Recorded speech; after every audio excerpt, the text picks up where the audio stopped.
Hello, my name is Benjamin Z. Miller, and in this video, I'm going to talk about Donald Trump's proposal to actually eliminate the United States income tax by using tariffs. I'm going to talk about the pros and the cons of that. So this is an interesting idea that Donald Trump has proposed, although he hasn't actually officially proposed it. During a closed door gathering with Republican legislators at the Capitol Hill Club in Washington, D.C., he unveiled his idea for an all tariff policy that would basically the income tax not going to collect it the way that it used to be collected. And while this has not been formally outlined in detail, the actual proposed policy that he may introduce, it relies on collecting more tariffs to offset the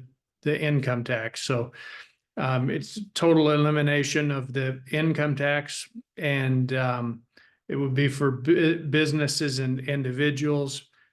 So taxpayers, they don't have to even file annual tax returns. It would be quite nice for some taxpayers, especially if you have some very complicated tax returns, or even if you have simple returns and you'd rather do something by yourself, not have that hassle. So that certainly is something that would appeal to a lot of people. But what are the economics of it? Do the economics of it actually make sense?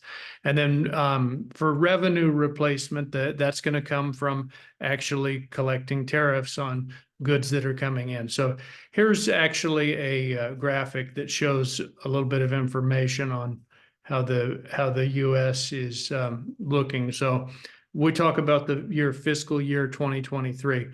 The individual income taxes that were collected across the United States from individuals in 2023 were about $2 trillion. Corporate income tax was about $425 billion that was collected.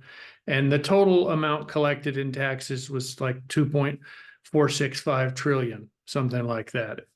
Now, the total tariff revenue in fiscal year 2023 was only $93 billion.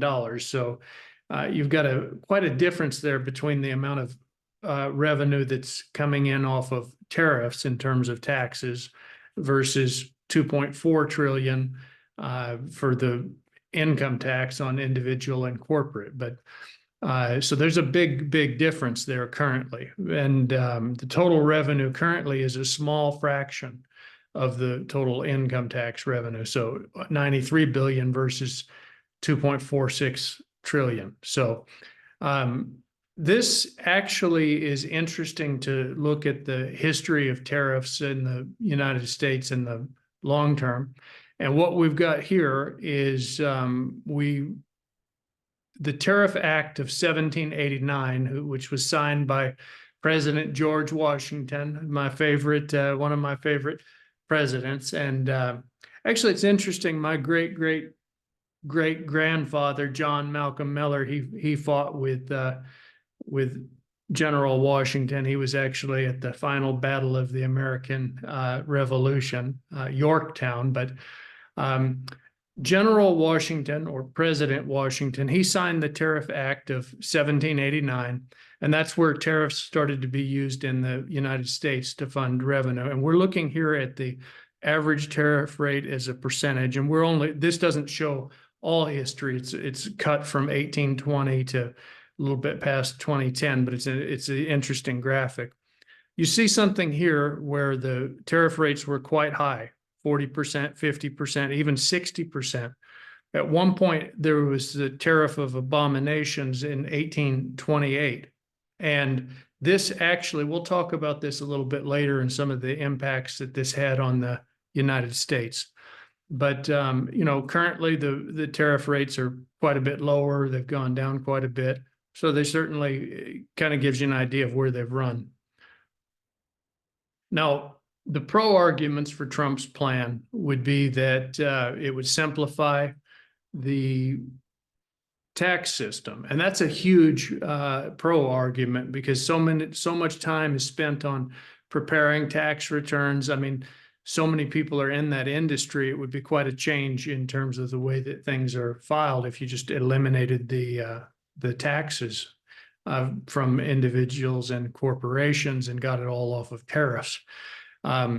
It would also have the effect of boosting domestic production, because it would really stimulate domestic production. So those tariffs on imported goods, it would really incentivize the domestic manufacturing production. And that's something that, you know, the United States could use more domestic manufacturing.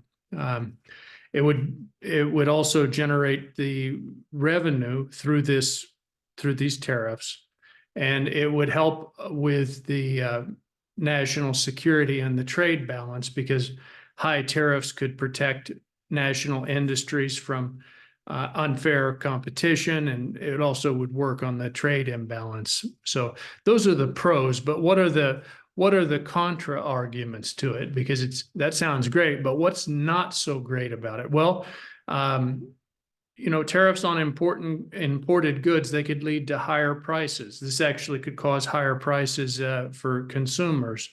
It could cause also revenue instability, because the projections on the amount of revenue that's collected, it might or it might not all be collected as projected.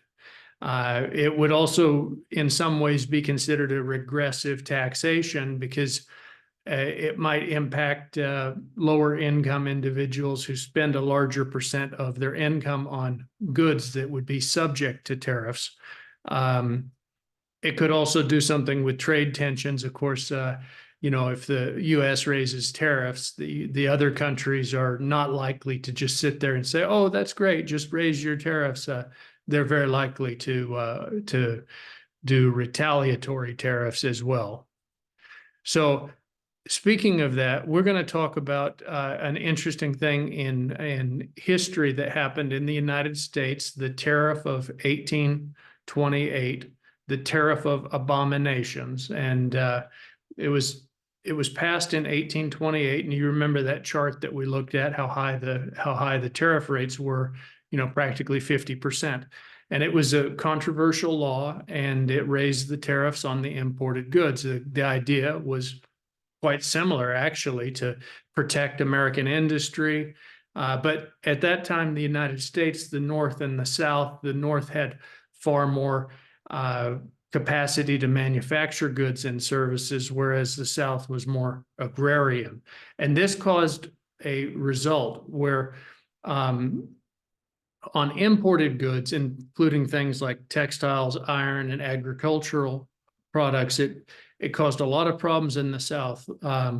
South Carolina, they actually passed an ordinance of nullification, and with the help of Vice President John Calhoun. And the Tariff of Abominations, it really led to a lot of arguments. Basically, some states were saying, well, we're not going to collect the tariffs. And the federal government was saying, you have to collect the tariffs. And this actually caused some states, they said that they had the right to do this. The federal government was saying, you don't have the right to do this.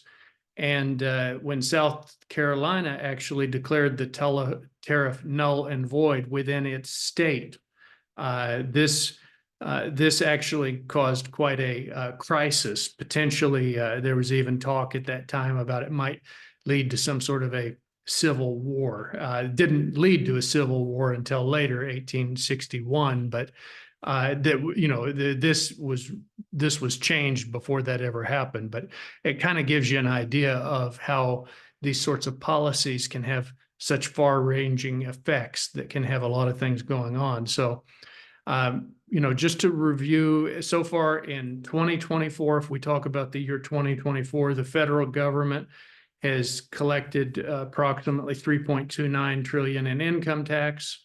Back in 2023, it was $3.9 trillion.